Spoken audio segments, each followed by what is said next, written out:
looking at the second quarter, if we look at that narrow DXY index, for example, it showed its biggest quarterly losses. I think it was the third quarter of 2010, so a 7-year worst quarterly performance. So, I think the big issue as we go into the start of the third quarter is whether the US dollar can mount any kind of a fight back, basically. We've already fully unwound the post-Trump election victory rally. I think there's a huge onus now on the US economic data that we know was very subpar as far as Q1, and Q2 may not punch the lights out. So I think we're looking for those first indications of June numbers this week with ISMs and non-farm payrolls obviously at the end of the week.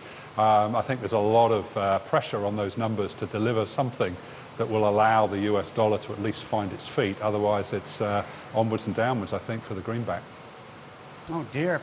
Ray, do you think that that all those noisy folks at the Fed, you know how they love to give speeches on their own and speak their own mind and go rogue on their own when talking about what they think is going to happen with future FOMC movements, do you think that maybe that activity and that talk and building expectations of rate increases got a little bit out of hand given the economics in the U.S.?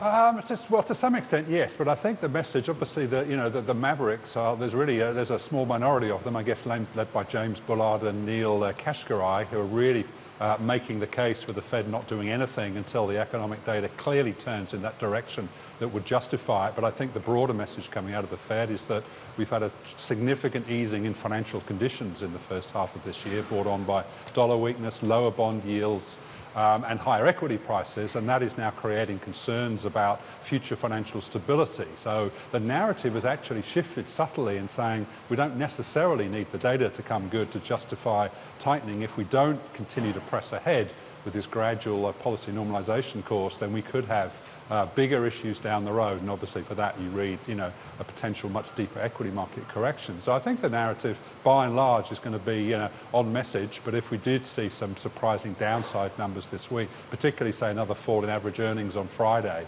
I think that would see the market further questioning the likelihood of the Fed delivering anything close to its dots, which the market frankly doesn't even believe in the first place.